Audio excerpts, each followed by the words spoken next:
Hello friend, तो यहाँ पे मैं आपको एसएसडी का परफॉर्मेंस टेस्ट बताऊंगा और ये भी बताऊंगा कि इसका फ़ायदा क्या है। तो सबसे पहले मैं आपको दिखा देता हूँ कि जिस तरह मेरे यहाँ पे एसएसडी 990 प्रो 2 TB लगा हुआ है, ठीक है। अब मैं आपको इसका परफॉर्मेंस टेस्ट करके बताता हूँ। ये लेट से मेरा एक डाटा है जो सी ड्राइव में पड़ा हुआ है, वीडियोज़ है तो सी ड्राइव में, इसमें सब कुछ सेलेक्ट करके ऑल एंटर मारूंगा तो 49.9 GB का मेरा डाटा है। इसको मैंने Ctrl+C कॉपी कर लिया। न्यू फोल्डर मेरा डी ड्राइव में पड़ा हुआ है, ठीक है। यहाँ पे मैं अपने डाटा को पेस्ट करूँगा। अब इसकी परफॉर्मेंस देखेंगे आप तो यहाँ देखिए 2 GB, 3, 2.5 GB तक, मतलब ये है पर सेकंड में आपका डाटा इतनी तेज़ ट्रांसफ़र हो रहा है ये डाटा। मतलब आप सोच सकते हैं कि मतलब जिसे कहते हैं ना कि प्रो लेवल, वही प्रो लेवल की ये स्पीड दे रहा है।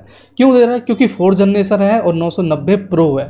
तो इसका लेने का रीज़न है, अगर आप फ्रेंड स्ट्रीमिंग कर रहे हैं या गेमिंग कर रहे हैं, अगर आपका प्रोसेसर थोड़ा सा भी हल्का है या कुछ है, ठीक है ना, लेकिन एसएसडी से कंप्रोमाइज़ मत करिए। एसएसडी लीजिए 4 जन का, चाहे 1 TB का लीजिए, लेकिन इसका 2 TB का मेरे को फ्रेंड ये पड़ा था 17,000 का। आज से 2 महीने पहले मैंने लिया था, जो मैं आपको रेट बता रहा हूँ।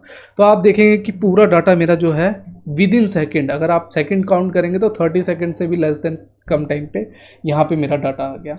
तो इसका लेने का रीज़न यही है कि इसमें आपको जो है मैक्सिमम से मैक्सिमम स्पीड मिलती है। एक छोटा सा एग्जांपल देता हूँ।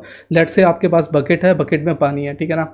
अगर वही बकेट को मान लो 20 लीटर्स की बकेट है, जो बाल्टी से पानी आप दूसरे बकेट्स में आपको बोलता है कि मग से डालिए, तो आप कितनी बार में डालेंगे?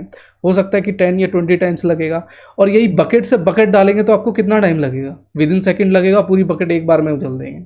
तो इसी तरह यही होता है, इसका जो रिट्रीव करने का डाटा होता है वो काफ़ी स्पीड होता है और मैक्सिमम से मैक्सिमम आपको स्पीड मिलती है। तो इसीलिए जो स्ट्रीमिंग करते हैं, गेमिंग करते हैं, तो वो एसएसडी 90 प्रो कर लेते हैं। क्यों? क्योंकि उनका मक्खन की तरह चलता है। और लेट से कि आपका अगर मान लो प्रोसेसर अगर मान लो हाई का है, तब तो फिर कुछ कह ही नहीं सकते हैं। तो इसीलिए मैं हमेशा रिकमेंड करता हूँ कि जो भी चीज़ लीजिए थोड़ा सा वेट करिए, लेकिन ऐसा लीजिए कि आपको इन फ्यूचर उसे चेंज या रिप्लेस करने की ज़रूरत ना पड़े। यहाँ पे अगर देखेंगे तो मैंने i9 14900K है, उसका वीडियो मैंने लिंक में डाल दिया, आप देख सकते हैं।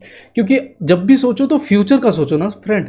अब मान लो आपको 2 साल 3 साल के लिए काम करना है, तब तो कुछ कह ही नहीं सकते। लेकिन अगर मान लो यही चीज़ आपको 10 साल या 15 साल या 8 साल तक चलानी है, ठीक है ना, तो थोड़ा सा वेट करके, थोड़ा सा ये अपना मनी गैदरिंग करके और फिर आप उसे बाय कर लीजिए।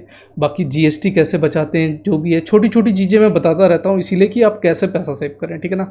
तो ऐसे ही एक नई इंटरेस्टिंग वीडियो के साथ मिलूंगा, ठीक है फ्रेंड। छोटी छोटी वीडियो में मैं बहुत सारी नॉलेज बताता रहता हूँ।